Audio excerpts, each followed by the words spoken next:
Alrighty folks, just pulled up here to the Commerce Casino during daytime hours. Can you guys believe that? Pretty impressive, I know.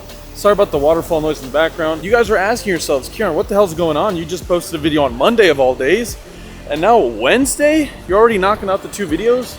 Here's the tricky thing to that. After talking to some people that I respect highly and them inspiring me really, I've decided to take my talents to South Beach. Shout out to LeBron James, just kidding. I'm actually gonna start posting 3 times a week. Let's see how long I can do it before my head explodes, but I'm gonna challenge myself. I want my community to continue to grow. I want to keep giving back. I want to help out wherever I can, and the only way I can do it is by pushing myself and making myself kind of upload more often, or more, you know, just do it more often and more comfortably. So let's get into today's session. We got a lot to work on today. Probably 5-10, no 20-40 action today, as long as, you know, today was not good. So appreciate you guys as always. Let's hop into today's video and let's stop talking. And today's game is a $1,500 max 5-10 here at our friendly Commerce Casino. In this very first hand of note, we look down at pocket 10s. From under the gun, I decide to raise to $35, which is going to be 3.5x the size of the big blind, which is kind of big, I guess, for live cash game poker. I don't know, to be honest. You can go probably bigger. And that is probably the better option, as we get 5 freaking callers. Yes, 5. So just got to keep that in mind, I guess. If we're going to be opening from early position, got to be making it a little larger, because these guys are not afraid to mix it up. Anyways, we're going off to a flop that comes King 6 Deuce Rainbow. Not an awful board for my hand, and definitely better for my range than anyone else's, I think. It actually checks over to me from both the blinds who decide to check. And in this spot, I'm actually not going to put any more money in the middle. I'd rather play my hand as a check call if it folds all the way to me. And more than likely, if somebody bets and somebody calls, this is a very easy hand to get away from. So I decide to check. The person to my direct left, who's under the gun +1, decides to bet out here for $85, going around half size of the pots. The gentleman here from the cutoff decides to make the call. No one else calls, and when it folds over to me, this is a pretty easy fold. But this is just something to note. There's going to be a lot of really loose calling or really passive play, what I feel like, from this session. Buckle up for what seems like is going to be a pretty nice session for us if this is how it's going to be going. Sorry about the next hand. Unfortunately, I ended up filming it in slow motion, and for some reason it looks like I recorded this off of potato. But, you know, it's a pretty important one, I think, to kind of set the tone for today's session. Early position decides to limp. Middle position decides to limp as well. The hijack also decides to limp when the cutoff decides to isolate to $60 here. I wake up with 5-3 of clubs here from the big blind. Not a very good hand, but I know that this player is probably the strongest player at the table. He's going to be isolating at the correct frequencies with the proper range, and that range is going to include a lot of trash. And by trash, I mean like probably ace X holdings or some kind of wheels or wheel aces or Broadway cards. So I'm going to go ahead and throw the old 3-bet in here. $250 to go out of position is the perfect amount of chips to go, if I'm not mistaken. And when it folds back over to my opponent here, he pretty quickly decides to give it up, and just like that, we're able to take down a pretty healthy pot with some very sound aggression, even if it's with only 5 high. The way you make money in poker is by obviously isolating and kind of picking off the weaker players at the table. I mean, it kind of sounds like messed up, but that just is the reality of poker. You've either got to run really well or find spots to capitalize money-making situations. This next hand, the cutoff decides to limp. We look down at Jack-8 offsuit. On the button, this is exactly going to be in our range for isolation, so I go ahead and do just that. I make it $50 here from the button. The big blind makes a call for $50, which, again, not a really great spot to just be calling, I think, out of position. You're going to be out of position to 2 players. You know, I'm not really too worried about that hand. The initial limper decides to call as well, and we're going off to a flop that comes King 8-4 Rainbow. When the action checks over to me, I'm in between betting and checking. I actually don't mind betting because my hand can actually use some equity denial. There are actually quite a few turn cards that could give my opponents some extra equity, and if not, the better hand. So I decide to bet a third size of the pot, $50 once again to go. You don't need to go too large here. The goal is to get value from inferior hands and get folds to deny equity from the other hands. Anyways, both players decide to pretty quickly fold, and we're going to take that down, but that just goes to show you winning 10 big blinds is unbelievably easy when you're able to capitalize on position, as well as your range advantage on certain board textures. This next hand is quite a bit to digest, so I'm going to ask you guys to take a seat and really take this all in, because, I mean, I don't even know where to start with this, but the blind raise is on in this hand, which makes things interesting. As you guys know, there's no straddle allowed here from the Commerce Casino. There are 2 limps when it gets over to me in the small blind. I decide to make it $125 as I am in the worst position in poker, that is the small blind. I end up getting 3 calls, and that's from the late position limper as well as the big blind OMC. And we're going off to a flop that comes Queen 9-8 with 2 spades and a heart. The good thing is I do have the range advantage in some aspects on this board texture, and I do have the ace of spades. Obviously, these opponents can definitely have strong hands on this board as well. I don't want to discount that completely. I think it'd be foolish to do that. Obviously, there's going to be Jack 10 out there for my opponents. There can definitely be flush draws, as well as King Queen or King Jacks. There's a ton of reasonable cards for my opponents to have. And I think I make an error by c-betting here. I end up betting $100, going fairly small. I don't want to bloat the size of the pot, but I also don't want to give up the aggression. The annoying part is when the OMC decides to raise to $300. It folds back over to me with the merits of our hand alone, with all the backdoor equity we have, as well as the range advantage. I don't want to just fold at this point. I can always win the board on different runouts, and moreover, it would be kind of silly to throw away the ace of spades here, a little too nitty, so I'm going to go ahead and make the call and play different runouts. The turn card comes a really interesting one, as it comes the 10 of hearts. That now brings a backdoor flush draw, as well as a 4-liner to a straight. The very interesting thing for me is that the OMC, in my humble opinion, can almost never have a jack in this spot, unless he has specifically Jack 10. And the reason I'm being super, picky on this is because, I don't know, from my experience against this exact player, because I've played with him quite a bit here at the Commerce Casino, he's almost never choosing this sizing on the flop as a kind of a nut size. Bear with me. I've probably hundreds of hands of experience with this specific player, and usually he does ridiculous things like overbetting like 7, 10x. If you guys haven't remembered, this is the same opponent when I had ace jack and I isolated his under the gun limp, and I c-bet a flop texture that was like Jack 7 deuce or some random thing like that. I c-bet for $60, a really small bet, and he just made it $600. I'm going to go ahead and c-bet here for about half the size of the pot. Seems pretty reasonable catch-all sizing. I make it $60, and to my surprise, my opponent does not just call, and he doesn't fold. He decides to raise, but he doesn't raise to like $120 or $200 or even $300 or even $400. My opponent decides to raise to $600. That's the kind of stuff he does with nutted hands. Anyways, this is really long-winded, so forgive me. I end up deciding to lead jam here as obviously what is definitely a bluff. Ace high is never good here, as we know. But my opponent is very kerfuffled, if that's even a word. And he eventually decides on making a very tough laydown, is what it seems like. But obviously, this is a situation where it's very player dependent. I'm not saying go do ridiculous stuff like this. It's never going to work. And there is definitely no GTO book that's telling you to do this.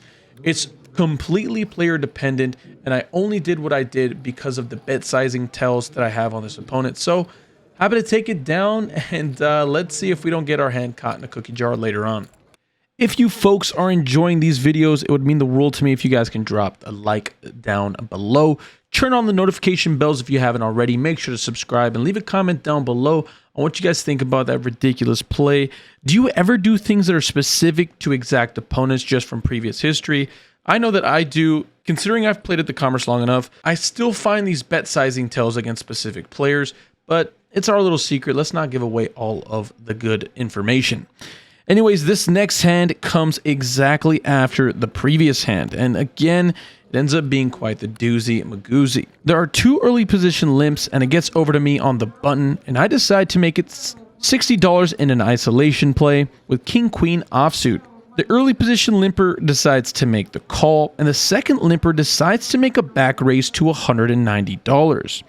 The one thing that I will note is that this guy went ahead and had an extremely long pause in what I feel like is a very genuine live tell of what felt like to me indecisiveness. It's not like he was in between sizings. I just genuinely think that this guy didn't know what to do and kind of came across the fact that, hey, I guess I'm just gonna raise here because I think he's bluffing. And again, we can go at this spot in a couple different ways, but in my heart, to me, that was indecisiveness. So I've talked about it in other vlogs. I think the last two vlogs I mentioned it, but I had a hand like king queen offsuit and I chose not to 4-bet, and I'm going to go ahead and take advantage of this spot and finally do it now. As the action is now on me, I decide to put my freaking money where my mouth is and make it the beautiful 4-bet bluff with king queen offsuit to $525. It folds back over to that opponent. Everyone else has decided to fold, and he goes deep into the tank. My heart is in my throat. I feel like a frog is in my mouth, or whatever they say. I've got to get better with these little catchphrases, but nonetheless, our opponent goes deep into the tank before eventually letting the fish free and deciding to make a massive fold. I don't know what he had, but I'm definitely happy with my play there. Today's session is not going smooth in the sense of a bunch of easy decisions, but we're definitely taking advantage of a bunch of crazy spots against some recreational players. Currently walking around for the mid-session update. If you guys ever see me in public, by the way, I actually don't drink, so don't buy me a drink, but buy me some sparkling water. I absolutely love sparkling water, bubbly, all that good stuff. But anyways, before this, crap explodes in my face, session, again, one of those dull, boring sessions, but we're pretty much running over the table. I'm obviously running really well. Finding some pretty fun bluffs in some crazy little spots and just kind of playing a little more exploitative than, I usually do, I guess. But anyways, not much to report besides that. Feeling okay. Let's hop back in and close out a good session and wrap it up for a day. And yeah, thank you guys as always. Make sure to like, comment, and subscribe. Getting back into our seat, feeling very comfortable with how we've been playing to this point. Early position decides to make the old limpy poo, as our friend Rampage would say. Another player in middle position decides to make the limp as well. We look down at pocket jacks here from the small blind. Not the optimal position to be looking down at small blind type of activities with a hand like this. But anyways, like I said, there's been 3 limpers to this point. It's time for me to isolate here to $125. The early position under the gun limper number 1 decides to make the call. Under the gun +1, limper number 2 decides to make the fold. Our other opponent decides to make the fold, and we're going heads up to a flop that comes. It doesn't even matter. I actually decide to jam blind. My opponent only has about $75 behind. Luckily, the flop is not horrible as it comes 10-5-6. Rainbow. He decides to call it off and tells me that he has a straight draw. The turn comes a 7 and the river comes a 5. I go ahead and show my pocket jacks, and they are definitely good here. Very satisfied with the outcome of that. Obviously, can never complain when you're running fairly good.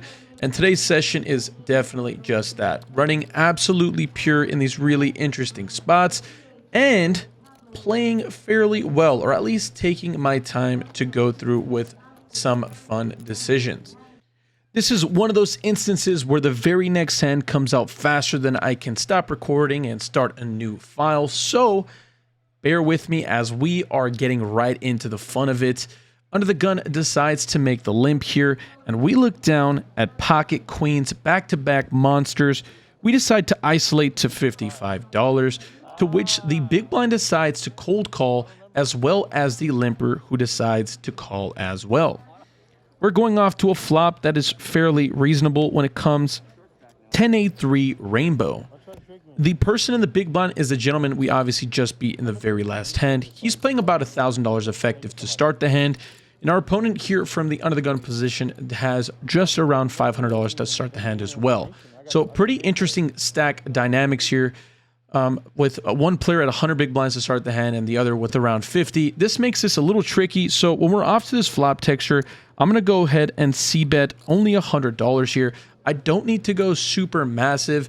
And the reason being is because our opponents have a very tricky SPR. Only the big blind decides to make the call, and we're going off to a turn card that is not the best card on the deck as it comes to the 9 of diamonds. It does bring a backdoor flush draw out there, and it does complete some straights. The one thing I will add is that I don't think that this gentleman from the big blind is going to have the lower end of the straight, and it's very unlikely for him to have the top end of the straight because I am holding queens, so I'm double blocking a suited combination of queen jack. So at the end of the day, there is definitely some options there for, let's say, 10-9 suited, but I'm not going to be scared of the monsters under the bed, especially when the river comes an absolute brickaroony. Our opponent checks it over to me, and it's about time we go for some river value. Getting 2 streets of value with a specific hand on this specific runout seems pretty standard, although there is a backdoor flush draw that completes. Again, it's very unlikely, in my opinion, that my opponent has anything of the sort. So when he checks it over to me, I decide to bet $300, to which my opponent goes deep into the tank before eventually throwing in the air chips, as he still hasn't even got his new stack of chips. We go ahead and expose our pocket queens.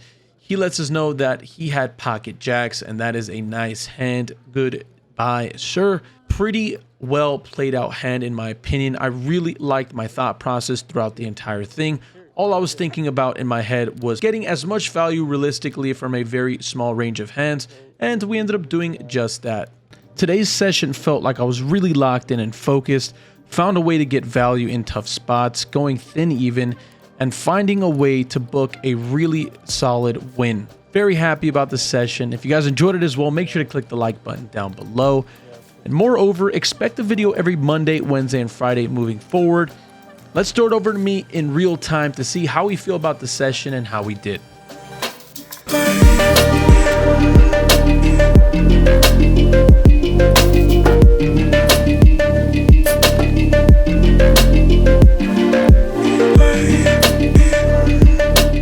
Alrighty, and that's going to do it for today's session. I hope you guys enjoyed the content as always. I hope you guys liked a couple of the sick little moves we made. Yeah, that, can't complain about those moves, right? To bluff in that spot with ace king, kind of exploitative, a little crazy. But then the other spot with the king queen to find ourselves a bluff range there is always so delicious. Anyways, like I said, as always, I appreciate you guys more than you'll ever know. I've been constantly grinding out here and trying to put out really good videos for you guys. Obviously, I can't do this without the lovely help of you guys and your support. So if you guys would like the video, as always, comment and subscribe. It would go a really long way. Let's get to the totals. We were into today's game for 1,500 even and out for 3,270 for a profit of nearly $1,800. Gonna take that in a quick little session. Yeah, I hope you guys are enjoying the videos as always. And I hope you guys are excited for the 3 videos a week. Hold me to it. Monday, Wednesday, Friday. Expect a video every single one of those days. I appreciate you guys as always. Stay happy, stay healthy, and more importantly, run good at the tables. I'll see you guys next time. Deuces.